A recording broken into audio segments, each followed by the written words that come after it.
केरळमध्ये कोरोनाची लाट आल्यानं महाराष्ट्रात सावधगिरी बाळगली जाते। केरळमध्ये कोरोना रुग्ण वाढल्यानंतर केंद्र सरकारनं सर्व राज्यांना योग्य त्या उपाययोजना करण्याच्या सूचना दिल्या आहेत। त्यानुसार नागपूरच्या जीएमसी मध्ये वैद्यकीय शिक्षण मंत्री हसन मुश्रीफ यांनी अधिकारी आणि डॉक्टरांची तातडीची बैठक देखील बोलावली आहे। मुंबईतील सर्व पालिका रुग्णालयातील ओपीडी सकाळी 8 वाजता सुरू होणार आहेत। या संदर्भात पालिकेकडून परिपत्रक जारी करण्यात आलं आहे। केईएम, कुपर, सायन रुग्णालय प्रशासनाला पालिकेकडून सूचना देण्यात आल्या। रुग्णालयात सर्व डॉक्टरांना बायोमेट्रिक हजेरी लावणं बंधनकारक असून हजेरी नसेल तर पगार देण्यात येणार नाही। एमआयडीसीच्या निष्क्रिय कारभारावर कॅगनं कडक ताशेरे ओढलेत। अवैध भूखंड वाटप आणि ठराविक लोकांना सवलती दिल्यानं महामंडळाचं अतोनात नुकसान झाल्याचा ठपका ठेवण्यात आलाय। 2014 ते 2021चा कॅगचा अहवाल विधानसभेत सादर करण्यात आला। या अहवालात कॅगनं एमआयडीसीतील अतिक्रमणं आणि शुल्क वसुलीवरूनही ताशेरे ओढलेत। अंतिम आठवडा प्रस्तावावरून अजित पवार आणि जयंत पाटलांमध्ये खडाजंगी झाली। विरोधक अंतिम आठवड्याचा प्रस्ताव मांडायला विसरले असा आरोप सत्ताधाऱ्यांनी केला, तर सरकार अंतिम आठवड्याचा प्रस्ताव मांडत असल्यानं विरोधकांनी तो मांडला नसल्याचं स्पष्टीकरण जयंत पाटलांनी दिलं। मॉब लिंचिंग प्रकरणात आता आरोपींना थेट फाशीची शिक्षा होणार आहे। केंद्रीय गृहमंत्री अमित शहांनी लोकसभेमध्ये याविषयी माहिती दिली आहे। मॉब लिंचिंग संदर्भात लवकरच कायदा पारित करण्यात येणार आहे। लोकसभेत कायदेविषयक 3 विधेयकांवर चर्चा सुरू असताना अमित शहांनी ही माहिती दिली आहे। राज्यसभा उपाध्यक्ष जगदीश धनखड यांच्या मिमिक्रीच्या व्हिडिओची चर्चा होतीये, मात्र खासदार निलंबनावर चर्चा का होत नाही असा सवाल काँग्रेसचे खासदार राहुल गांधींनी केलाय। टीएमसी खासदार राज्यसभा अध्यक्षांची मिमिक्री करत असताना राहुल गांधी व्हिडिओ शूट करत होते, त्यावरून टीका होतीये। मोदी शहा निवेदन का करत नाहीत असा सवाल राहुल गांधींनी केलाय। खासदार निलंबनावरून अभिनेत्री तेजस्विनी पंडित चांगलीच संतापली आहे। लोकशाही बसली धाब्यावर, हुकुमशाहीचा उदय की अंताकडे प्रवास अशा कॅप्शनसहित तेजस्विनीनं निलंबित खासदारांचा व्हिडिओ सोशल मीडियावर शेअर केलाय। संसद गोंधळाप्रकरणी आतापर्यंत 141 खासदारांचं निलंबन करण्यात आलं। यात सुप्रिया सुळे आणि अमोल कोल्हे यांचाही समावेश आहे। सोलापुरात 141 खासदार निलंबन निषेधार्थ राष्ट्रवादी काँग्रेसनं जोरदार आंदोलन केलं। यावेळी नरेंद्र मोदींविरोधात घोषणाबाजी करत लोकशाही नष्ट होण्याच्या निशाण्यावर असल्याचा आरोप करण्यात आलाय। मोदीशाही हटाव, लोकशाही बचाव अशा घोषणा देण्यात आल्या। खासदार निलंबन करणाऱ्या भाजप सरकारचा निषेध म्हणून पुण्यात बॅनर लावण्यात आलेत। राष्ट्रवादी काँग्रेसच्या संदीप शशिकांत काळे यांनी हिटलरचा मोदींच्या रूपी पुनर्जन्म असं पोस्टरवर लिहित बॅनरबाजी केली आहे। खासदार सुप्रिया सुळे आणि खासदार अमोल कोल्हे यांचं निलंबन करून सरकारनं हुकुमशाहीचं शिखर गाठल्याचं बॅनरवर म्हणण्यात आलं। शरद पवार 30 डिसेंबरला पुण्यात जाहीर सभा घेणार आहेत। केंद्र सरकारच्या शेतकरी धोरणांविरोधात मविया आक्रोश मोर्चा काढणार आहे। 27 ते 30 डिसेंबर असा हा शेतकरी आक्रोश मोर्चा असेल, ज्याची सुरुवात शिवनेरीपासून होणार आहे। 29 तारखेला बारामतीमध्ये मवियाचा मशाल मोर्चा निघेल, तर 30 तारखेला पुण्यात पवारांची सभा पार पडेल। नवी मुंबईतील ठाकरे गटाचे शहर प्रमुख आणि माजी नगरसेवक तसंच कार्यकर्ते अशा 107 जणांनी शिंदे गटात प्रवेश केलाय। ठाकरे गट अजूनही त्याच चुका करत असल्यानं नाराज शिवसैनिक आपल्याकडे येत आहेत, तसंच पैसे घेऊन ठाकरे गट पद वाटत असल्याचा आरोप शिंदे गटानं केलाय। कोल्हापुरात लोकार्पण सोहळ्यावरून राजकारण चांगलंच रंगलंय। पाईपलाईन योजनेसह धर्मवीर संभाजीराजे स्मारकाचा दुसऱ्यांदा लोकार्पण सोहळा होण्याची शक्यता। थेट पाईपलाईन योजनेचं काँग्रेस आमदार सतीश पाटील यांनी लोकार्पण केल्यानंतर आता प्रशासनानं मुख्यमंत्र्यांच्या उपस्थितीत हा सोहळा आयोजित करण्याच्या हालचाली सुरू केल्या आहेत। मराठा आरक्षणाबाबत राहिलेली थोडी पाचर सरकारनं काढून टाकावी आणि सरकार 23 तारखेपर्यंत ती पाचर दूर करेल असा विश्वास मनोज जरांगेंनी व्यक्त केलाय। मराठ्यांनी वरचं आरक्षण नाकारलेलं नाही, मात्र ते टिकणार आहे का असा सवाल त्यांनी उपस्थित केलाय। वाशिममधील अकोला आर्णी महामार्गाची दुरवस्था झाली आहे। या मार्गाला राष्ट्रीय महामार्गाचा दर्जा देऊन त्याची नव्यानं उभारणी केली होती, मात्र 3 वर्षातच या महामार्गाची दुरवस्था झाल्यानं त्याच्या कामाच्या दर्जाबाबत प्रश्नचिन्ह निर्माण झालंय। त्यामुळे तत्काळ या रस्त्याची दुरुस्ती करण्याची मागणीही केली जाते।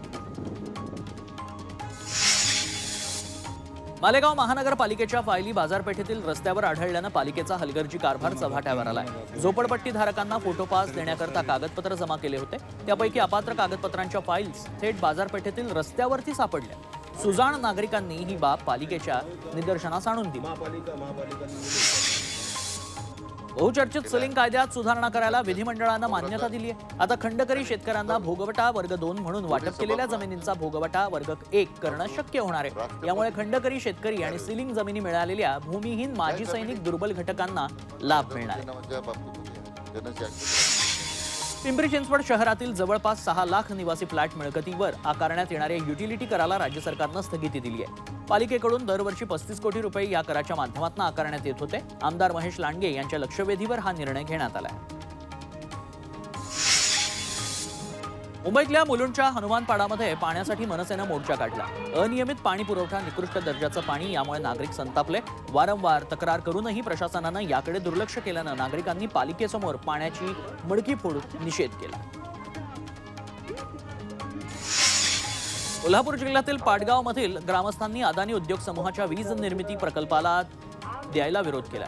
यासाठी पाटगाव धरण पाणी बचाव कृती समितीनं गारगोटी तहसील कचेरीसमोर ठिय्या आंदोलन केलं।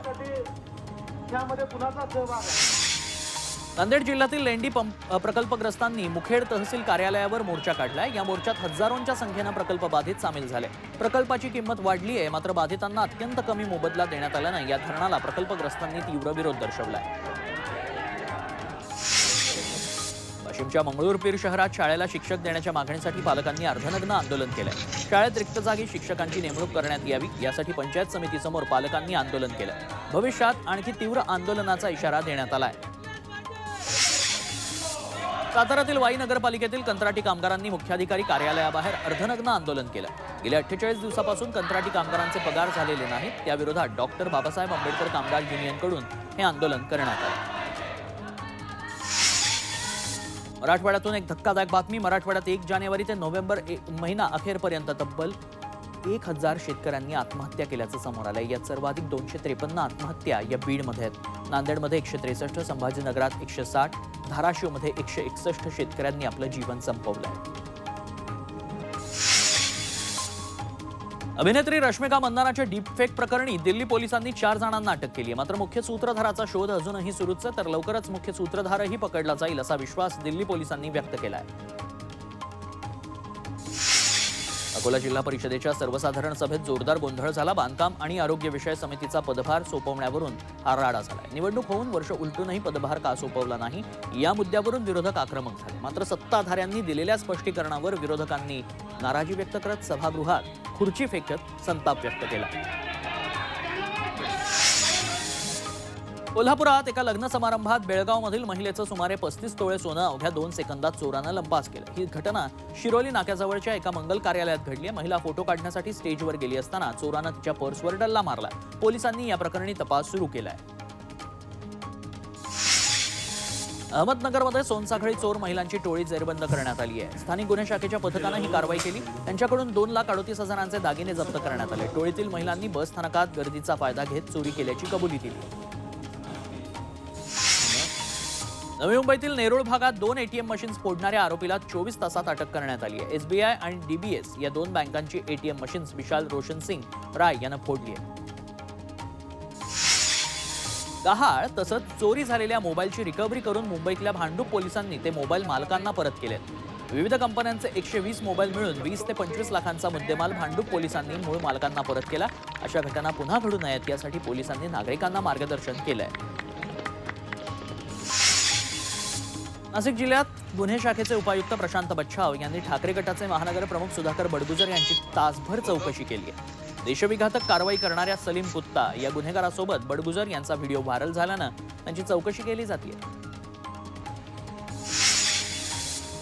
अकोला पोलिसांच्या स्थानिक गुन्हे शाखेतील कर्मचाऱ्यानं बलात्कार केल्याच्या आरोपात एका महिलेनं हा आरोप केला। फेसबुकवर मैत्री करून त्यानं हे कृत्य केल्याचा तिचा आरोप आहे। आरोपीनं ब्लॅकमेलही करायला सुरुवात केल्याचा तिचा आरोप आहे। सध्या हा पोलीस कर्मचारी फरार असून त्याचा शोध घेतला जातोय। नुकत्याच लोकार्पण झालेल्या पिंपराळा रेल्वे गेटवरील उड्डाणपुलाची कोनशिला तोडणाऱ्यांवर कारवाई करावी तसंच या पुलाला डॉक्टर बाबासाहेब आंबेडकरांचं नाव द्यावं या मागणीचं निवेदन राष्ट्रवादीतर्फे जिल्हाधिकाऱ्यांना देण्यात आलंय। ही कोनशिला भाजपच्या कार्यकर्त्यांनी तोडल्याचा आरोप करत दोषींवर कारवाई करण्याची मागणी करण्यात येते। डोंबिवलीतील विद्यार्थ्यांची वाहतूक करणाऱ्या रिक्षाचा अपघात झाला. चालकाचा रिक्षावरील ताबा सुटला आणि ही दुर्घटना घडली. रिक्षातील विद्यार्थ्यांना कोणतीही दुखापत झालेली नाही. धक्कादायक बाब म्हणजे रिक्षा चालकाकडे कोणताही परवाना, गाडी इन्शुरन्सची कोणतीही कागदपत्र देखील नव्हती. पोलिसांनी त्याला ताब्यात घेतले. सातारातील अजिंक्य कॉलनी भागात ट्रकचा ब्रेक फेल होऊन मोठा अपघात झाला. या दुर्घटनेत एक चारचाकी 6 ते 8 दुचाकींचं नुकसान झालं. सुदैवाने यात कोणतीही जीवितहानी झालेली नाही. ट्रक एका झाडाला धडकल्यानं झाड रस्त्यावर पडलं. नाशिकमध्ये मंगळवारी मध्यरात्रीच्या सुमारास नंदिनी नदी पुलावरून कार कोसळली. यात कोणतीही जीवितहानी झालेली नाही. मात्र कारचं नुकसान झालं. चालक मळे परिसरातून येत असताना पुलावरती कारवरील ताबा सुटला आणि गाडी थेट नंदिनी नदीत पडली. यात चालक किरकोळ जखमी झाला.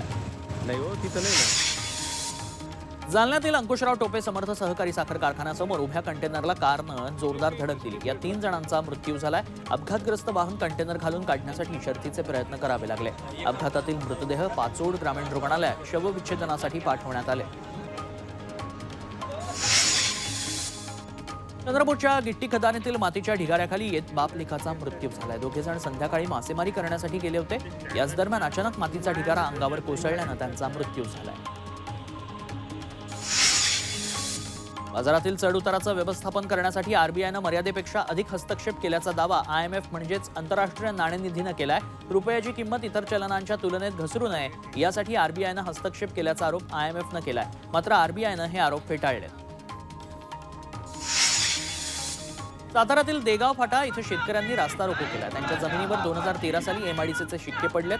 त्यामुळे या ठिकाणी शेती करताना त्यांना अनेक अडचणींचा सामना करावा लागतोय. तसंच शेतकऱ्यांना साधं वीज कनेक्शन सुद्धा मिळत नाही. त्यामुळे शेतकऱ्यांकडून MIDCला विरोध होतोय. पालघरमध्ये पुन्हा सीमावाद उफाळून आलाय. महाराष्ट्राच्या ग्रामपंचायत हद्दीतील काही घरांना गुजरातमधील ग्रामपंचायतींनी नोटीस बजावली आहे. अनेक वर्षांपासून हा वाद सुरू आहे. मात्र या वादावर तोडगा काढण्यात पालघर आणि गुजरातमधील उंबरगाव जिल्हा प्रशासनाला अपयश आलंय. त्यामुळे डहाणूचे आमदारांनी हा मुद्दा अधिवेशनात उपस्थित केला. 22 डिसेंबरला यावर बैठक पार पडणार आहे. संभाजीनगर स्मार्ट सिटीकडून 317 कोटींच्या निधीतून 2 वर्षांपूर्वी रस्त्यांची कामं हाती घेण्यात आली. मात्र ही कामं अद्यापही पूर्ण झालेली नाहीत. एकूण 66 रस्त्यांची कामं पहिल्या टप्प्यात सुरू करण्यात येणार होती. त्यापैकी 22 रस्त्यांची कामं पूर्ण झाली आहेत. तर 44 रस्त्यांची कामं विविध कारणांमुळे ठप्प आहेत. ही सगळी कामं पालिकेकडून एकाच ठेकेदाराला देण्यात आली आहेत. 2049 नंतर मत्स्यसाठे संपण्याची आता शक्यता अभ्यासकांनी व्यक्त केली आहे. ऑक्सफर्ड विद्यापीठाचा संशोधनाअंती हा निष्कर्ष समोर आलाय. वातावरणातील बदल, आधुनिक तंत्रज्ञानाच्या सहाय्यानं होणारी मासेमारी, समुद्रातील वाढतं प्रदूषण यासाठी कारणीभूत असल्याचं अभ्यासात स्पष्ट झालंय. कोरोना पार्श्वभूमीवर संभाजीनगरात पालिकेच्या आरोग्य विभागानं तातडीची बैठक बोलावली. कोरोनात जसं काम केलं तसंच काम करण्याची आणि संपूर्ण यंत्रसामग्री तयार ठेवण्याची सूचना आरोग्य विभागानं दिली आहे. रुग्णालयांमधील यंत्रणा, यंत्रसामग्री, औषधं, मनुष्यबळ, संदर्भ सेवा, टेलिमेडिसिनचा आढावा या बैठकीत घेण्यात आलाय. मध्य रेल्वेनं लोकमान्य टिळक टर्मिनस ते मुझफ्फरपूर दरम्यान 4 विशेष साप्ताहिक अतिजलद ट्रेन चालवण्याचा निर्णय घेतलाय. प्रवाशांची गर्दी लक्षात घेता या ट्रेन सुरू करण्यात आल्या. त्यामुळे प्रवाशांना मोठा दिलासा मिळाला आहे. टिटवाळा स्थानकात गर्डर टाकण्यासाठी खडवली टिटवाळा दरम्यान रात्रकालीन ब्लॉक घेण्यात येणार आहे. आजपासून ते 23 डिसेंबरपर्यंत रोज रात्री 12 ते मध्यरात्री 2 वाजेपर्यंत 2 तासांचा ब्लॉक असणार आहे. या काळात लोकलच्या वेळापत्रकात बदल करण्यात आला आहे. मर्सिडीज बेन्झ इंडिया कंपनीनेही 1 जानेवारीपासून आपल्या सर्व मोटारींच्या किमतीत वाढ करण्याचा निर्णय घेतला. साधारणपणे मोटारींच्या किमतीत 2% वाढ करण्यात येणार आहे. स्कोडा ऑटो इंडिया कंपनीनं नववर्षात आपल्या सर्व मोटारींच्या किमती वाढवण्याची घोषणा केली आहे. कंपनी सर्व गाड्यांच्या किमतीत 2% वाढ करणार आहे. कच्च्या मालाच्या किमतीत वाढ झाल्यानं किमती वाढवाव्या लागत असल्याचं कंपनीचं म्हणणं आहे. लोकसभा निवडणूक कामासाठी 24 तासात हजर व्हा, अन्यथा गुन्हे दाखल करणार असल्याचा कडक इशारा पुणे विभागीय आयुक्त सौरभ राव यांनी दिलाय. पुणे आणि पिंपरी चिंचवड महानगरपालिकांकडून आगामी लोकसभा निवडणुकीच्या कामकाजासाठी मनुष्यबळ देण्यास टाळाटाळ होत असल्यानं हा इशारा देण्यात आलाय. अमरावतीत रिपाई गटाकडून गाडगेबाबा अभिवादन करून इरविन चौक ते गाडगेबाबा समाधीपर्यंत पदयात्रा काढण्यात आली. अमरावती जिल्ह्यात अंधश्रद्धा पसरवणारे भोंदूबाबा प्रदीप मिश्रा यांचा यावेळी रिपाईचे नेते राजेंद्र गवई यांनी निषेध व्यक्त केला. पश्चिम बंगालच्या मुख्यमंत्री ममता बॅनर्जींनी खासदारांच्या शिष्टमंडळासह पंतप्रधान नरेंद्र मोदींची भेट घेतली आहे. केंद्रातर्फे पश्चिम बंगालला देण्यात येणारा फंड रोखून ठेवल्याची तक्रार यावेळी ममता यांनी मोदींकडे केली. राज्य आणि केंद्र अधिकाऱ्यांसोबत चर्चा करून लवकरच याबाबत तोडगा काढू असं आश्वासन यावर मोदींनी दिलंय. लाखो भाविकांचं श्रद्धास्थान असलेल्या चंद्रभागा नदीतून राजरोसपणे वाळू उपसा सुरूच आहे. या विरोधात महर्षी वाल्मिकी संघानं वाळू चोरी झालेल्या खड्ड्यात झोपून प्रशासनाविरोधात घोषणाबाजी केली. वाळू उपशाला अभय देणाऱ्या प्रांत तहसीलदार तलाठ्यांचं निलंबन करण्याची मागणी आंदोलकांनी केली.